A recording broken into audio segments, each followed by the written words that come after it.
حضرت موسیٰ علیہ السلام خود بھی یہی چاہتے تھے کہ سب لوگوں کے سامنے اللہ تعالیٰ کی آیات، معجزات اور دلائل ظاہر کرنے کا موقع ملے۔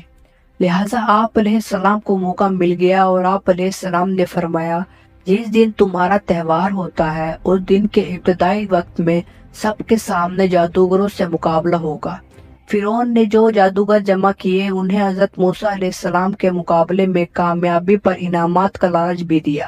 جب فرعون، اس کے ملک کے اہم عہدیدار اور عام لوگ جمع ہو گئے اور جادوگر بھی میدان میں آ گئے تو آپ علیہ السلام نے جادوگروں کا مقابلہ کرنے سے پہلے انہیں واضح و نصیحت فرمائی اور جادو کو اللہ تعالیٰ کی آیت اور دلائل کے مقابلے میں پیش کرنے سے منع کیا، لیکن وہ اپنی کامیابی کا گھمنڈ لیے ہوئے تھے، اس لیے انہوں نے آپ علیہ السلام کی واضح و نصیحت پر کوئی توجہ نہ دی۔ جب جادوگر آپ علیہ السلام سے مقابلے کے لیے آئے تو وہ صفیں بنا کر کھڑے ہو گئے اور ان کے سامنے حضرت موسیٰ و ہارون بھی کھڑے ہو گئے۔ جادوگر نے کہا کہ پہلے آپ اپنا کام دکھائیں گے یا ہم؟ حضرت موسیٰ علیہ السلام نے جواب دیا کہ پہلے تم دکھاؤ۔ انہوں نے اپنے جادو کا کرتب دکھانے سے پہلے فرعون سے کہا کہ فرعون کے جاہ و جلال کی قسم، یقیناً ہم ہی غالب رہیں گے۔ پھر انہوں نے اپنی رسیاں اور لاٹھیاں زمین پر پھینکتے وقت لوگوں کی نظر بندی کر دی اور ان پر یہ ہیبت طاری کر دی کہ وہ بہت بڑے جادو لے کر آئے ہیں۔ ان کی رسیاں اور لاٹھیاں لوگوں کو صاف لگنے لگی۔ ابتدا میں حضرت موسیٰ علیہ السلام بھی کچھ گھبرائے، لیکن اللہ رب العزت نے آپ علیہ السلام کو کامیابی کی امید دلاتے ہوئے خوف نہ کرنے کی تلقین کی۔ پھر اللہ رب العزت نے آپ علیہ السلام سے کہا کہ آپ بھی اپنی لاٹھی زمین پر ڈالیں۔ لہٰذا جب آپ نے اللہ تعالیٰ کے حکم کی تعمیل کرتے ہوئے اپنی لاٹھی زمین پر ڈالی تو وہ بہت بڑا اژدہا بن کر جادوگروں کی پھینکی ہوئی رسیوں اور لاٹھیوں کی طرف آیا اور ایک ایک کر کے سب کو تیزی سے نکلنے لگا۔ لوگ یہ منظر دیکھ کر تعجب کرنے لگے اور جادوگر بھی اس صورتحال کو دیکھ کر حیران ہو گئے اور یہ سمجھ گئے کہ یہ جادو یا وہم و خیال نہیں بلکہ یہ اللہ سبحانہ و تعالیٰ کی طرف سے حق ہے جو اللہ تعالیٰ کی قدرت کی صورت میں ظاہر ہوا ہے۔ حقیقت کو سمجھتے ہی تمام جادوگر اور فرعون کی قوم کے بہت سارے لوگ بغیر کسی خوف کے اللہ تعالیٰ کے خضوع و سجدے میں گر گئے اور سب کے سامنے حضرت موسیٰ و ہارون کے رب پر ایمان لانے کا اعلان کر دیا۔ فرعون نے جب یہ دیکھا کہ جادوگر حضرت موسیٰ علیہ السلام کے موضوع سے مغلوب ہو کر حضرت موسیٰ علیہ السلام کے رب پر ایمان لے آئے ہیں اور حضرت موسیٰ اور ہارون کے عوام کی نظروں میں قدر و منزلت بڑھ گئی ہے تو وہ بہت گھبرا گیا۔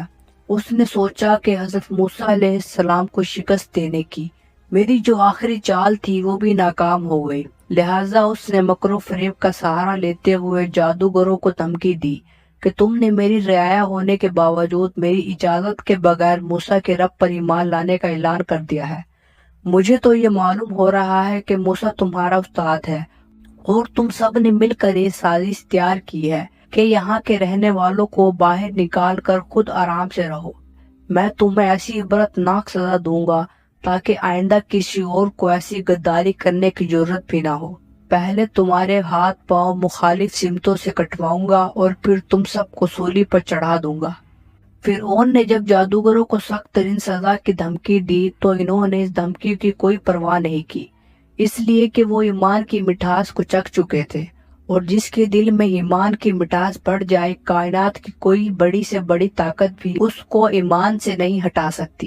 وہی جادوگر جو چند لمحوں پہلے فرعون سے انعام و اکرام اور عزت کی طلبگار تھے، ایمان لانے کے بعد ایسے بے خوف ہوئے کہ سخت ترین دھمکی بھی ان کو ایمان سے نہ ہٹا سکی۔ انہوں نے اس انتقامی کارروائی کے مقابلے میں اللہ تعالیٰ سے صبر و استقامت کی دعا مانگی۔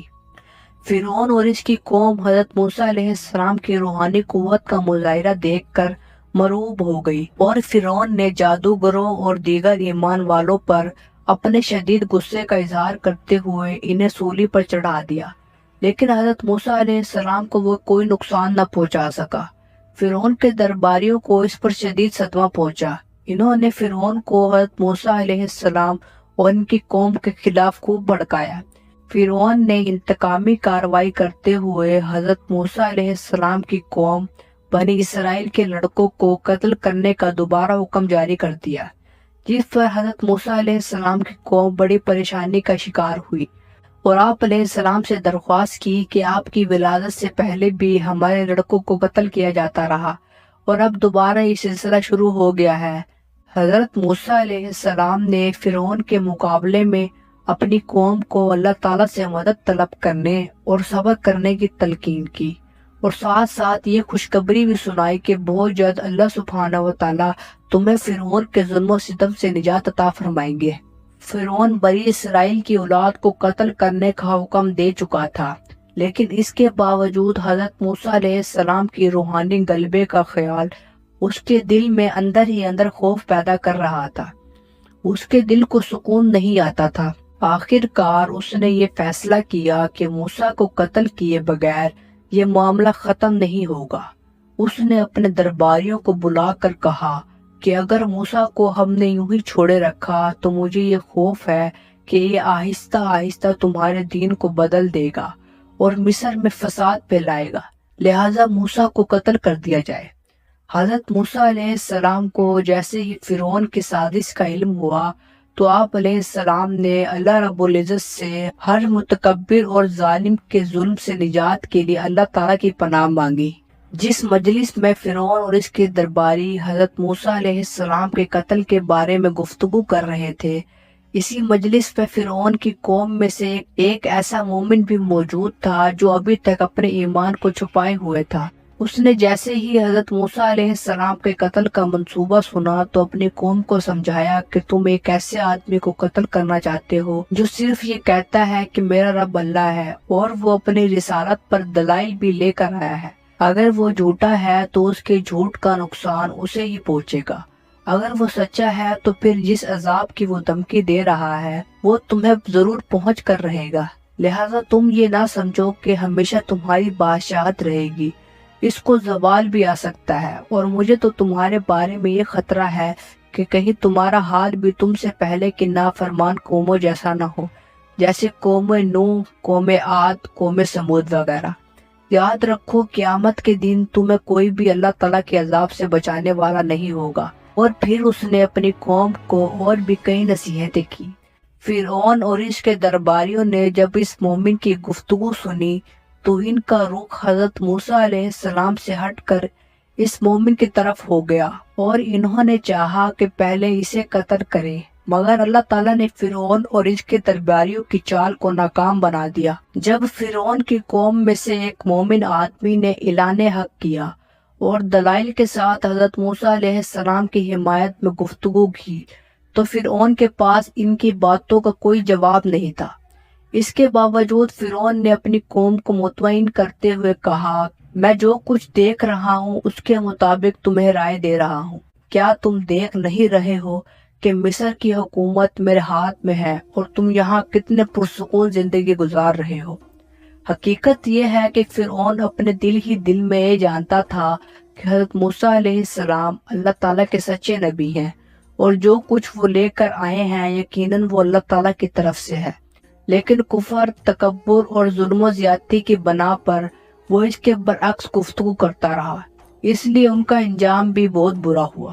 فرعون نے جب حضرت موسیٰ علیہ السلام اور ان کی قوم کو تکلیف پہنچانے میں کوئی کسر نہ چھوڑی تو حضرت موسیٰ علیہ السلام نے اپنی قوم کو اللہ تعالیٰ سے مدد طلب کرنے اور صبر کرنے کی تلقین کی، اور ساتھ ہی ساتھ انہیں یہ بھی تعلیم دی کہ اللہ تعالیٰ کو راضی کرنے کے لیے اپنے گھروں کو مسجد بنا لو اور زیادہ سے زیادہ ان کی عبادت کرو۔ پھر آپ اور ہارون علیہ السلام نے مل کر اللہ سبحانہ و تعالیٰ کے حضور دعا مانگی، اے اللہ، آپ نے فرعون اور اس کی قوم کو اس لیے دولت، قوت اور حکومت عطا فرمائی ہے کہ وہ آپ کے بندوں پر ظلم و زیادتی کریں، لہٰذا آپ ہی ان کے مظالم کا انہیں مزہ چکھائیں اور ان کے مال و دولت کو تباہ و برباد کر دیں۔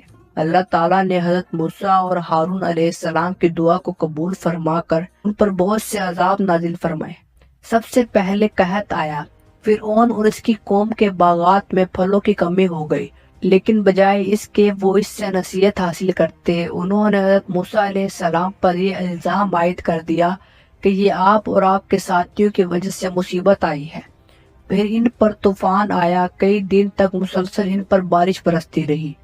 قوم فرعون کے گھروں میں پانی جمع ہو گیا مگر بنی اسرائیل کے گھر اس سے محفوظ رہے۔ پھر ٹڈیوں کا عذاب آیا، ٹڈیوں نے قبطیوں کے باغات، کھیت اور ہر قسم کی سب چیزیں چاٹ لی، مگر بنی اسرائیل کا کوئی نقصان نہ ہوا۔ 7 دن تک مسلسل قبطی اس عذاب میں مبتلا رہے۔ پھر جوؤں کو عذاب آیا جو قبطیوں کے خون کو چوس رہی تھی۔ لوگوں کے لیے کھانا پینا، سونا اور آرام کرنا مشکل ہو گیا۔ پھر اللہ تعالیٰ نے مینڈکوں کا عذاب نازل کیا۔ کھانے پینے کی چیزوں میں بھی مینڈک ہی مینڈک نظر آنے لگے۔ پھر خون کا عذاب آیا، قبطیوں کے استعمال کا سارا پانی خون بن گیا۔ جب بھی ایک عذاب آتا تو وہ حضرت موسیٰ علیہ السلام سے درخواست کرتے کہ آپ اللہ تعالیٰ سے دعا کریں کہ یہ عذاب دور ہو جائے، پھر ہم بھی مومن بن جائیں گے۔ مگر جب حضرت موسیٰ علیہ السلام کی دعا مانگنے سے اللہ سبحانہ و تعالیٰ وہ عذاب ٹال دیتے تو وہ دوبارہ سرکشی کرنے لگتے۔ اللہ رب العزت نے حضرت موسیٰ علیہ السلام کی دعا پر قوم فرعون پر مختلف عذاب نازل فرمائے تاکہ وہ غفلت سے بیدار ہو کر اپنی اصلاح کر سکیں، مگر پھر بھی وہ بیدار نہ ہوئے اور اپنے ظلم و زیادتی میں مصروف رہے۔ اللہ رب العزت نے حضرت موسیٰ علیہ السلام کو حکم دیا کہ آپ بنی اسرائیل کو لے کر مصر سے نکل جائیں اور اپنے باپ دادا کی سرزمین فلسطین یا کنعان چلے جائیں۔ وہاں جانے کے صرف 2 ہی راستے ہیں، ایک خشکی کا راستہ جو بالکل قریب ہے اور دوسرا بحر الاحمر کا راستہ جو کچھ دور ہے۔ اللہ تعالیٰ کی مصلحت کا تقاضا یہی تھا کہ بنی اسرائیل خشکی کا راستہ چھوڑ کر دریائے راستہ اختیار کرے۔ حضرت موسیٰ اور ہارون علیہ السلام بنی اسرائیل کو ساتھ لے کر راتوں رات بحر احمر کے راستے سے اتنی جلدی روانہ ہوئے کہ بنی اسرائیل کی عورتوں نے قبطی عورتوں سے جو زیورات لیے تھے وہ بھی واپس نہ کر سکے۔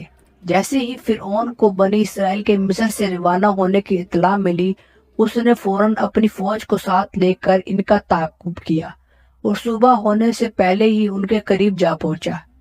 بنی اسرائیل نے جب پیچھے مڑ کر دیکھا تو فرعون اپنی فوجوں کو لے کر آ رہا تھا، تو وہ یہ دیکھ کر گھبرا گئے اور کہنے لگے اب تو ہم گرفتار ہو جائیں گے، کیونکہ آگے دریا ہے اور پیچھے دشمن کی فوج۔ فرعون اپنے لشکروں سمیت جب حضرت موسیٰ علیہ السلام کے قریب پہنچا اور بنی اسرائیل انہیں دیکھ کر پریشان ہو گئے تو اللہ تعالیٰ نے حضرت موسیٰ علیہ السلام کو تسلی دیتے ہوئے فرمایا، تم خوف نہ کھاؤ، اللہ کا وعدہ یقیناً سچا ہے، وہ تمہیں ضرور نجات دے گا، بس اپنی لاٹھی کو پانی پر مارو، اس سے دریا میں راستے بن جائیں گے۔